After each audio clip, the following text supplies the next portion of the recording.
जहाँ जहाँ गन्ने की फसल हो, पॉपुलर की फसल हो, जिनके मकान हो, उन सबको उचित मुआवजा दिया जाए।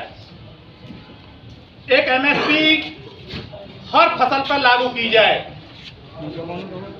उत्तर प्रदेश की जो जर्जर सड़कें हैं वो तुरंत ठीक की जाए। ज्यादातर जो गांवों की सड़कें हैं उनका बुरा हाल है, उन पर निकलना दुश्वार हो रहा है। एक तरफ तो माननीय मुख्यमंत्री कहते हैं कि प्रदेश में खड्डे मुक्त सड़कें होगी और हमारे यहाँ तो खड्डों में ही सड़क है। दूसरा, गन्ने का जो रेट है वो 450 रुपये क्विंटल होना चाहिए, ये भी हमारी मांग है।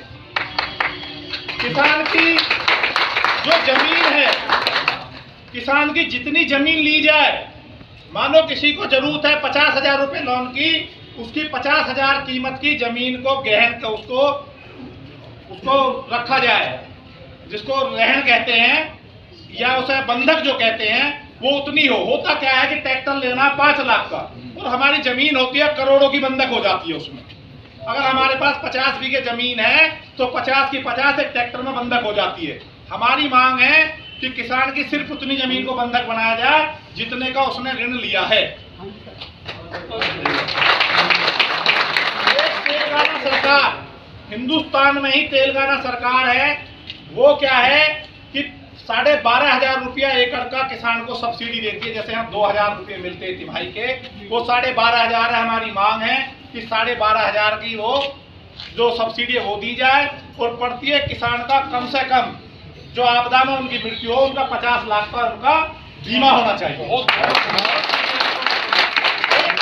समस्या है प्रधानमंत्री तो राष्ट्र की समस्याओं को लेकर, प्रदेश की समस्याओं को लेकर और जो जिले की समस्याएं उनको लेकर आज ज्ञापन का कार्यक्रम है। उसी कड़ी में आदरणीय राष्ट्रीय अध्यक्ष जी ने मेरी ड्यूटी जिले गाजियाबाद में लगाई और आज हम जिलाधिकारी महोदय के माध्यम से प्रधानमंत्री और मुख्यमंत्री दोनों को देश की समस्याएं किसानों की, प्रदेश की किसानों की समस्याएं और जो हमारे जिले की समस्या है उनको आज हम ज्ञापन देंगे।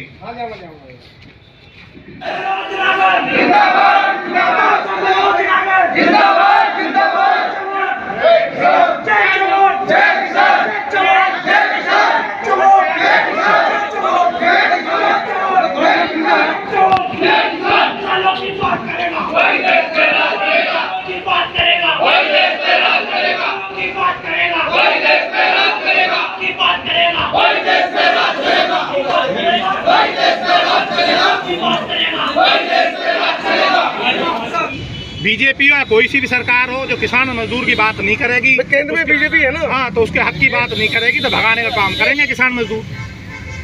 चलिए, और कुछ दूसरा हमारा ये है कि जो गन्ना मिल हैं, जो गन्ना मिल पैसे नहीं देते, जनवरी से उनको बंद करने का काम करेंगे।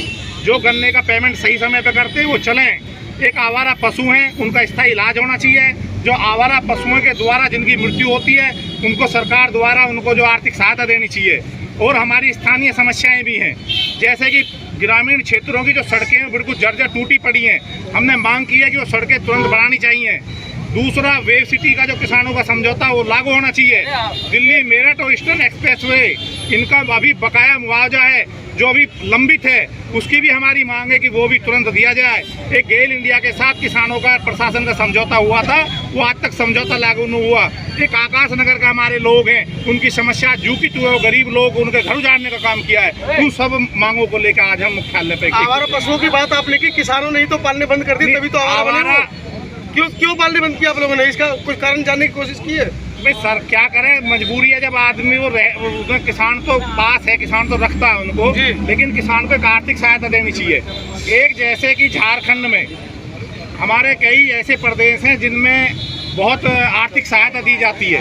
12,000 रुपया एकड़ का उसमें तेलंगाना में दिया जाता है। हमारी ये भी मांग है जिस प्रकार तेलंगाना में किसानों को 12,000 रुपये पर हेक्टेयर का मुआवजा दिया जाता, सब्सिडी दी जाती है, वो दी जाए।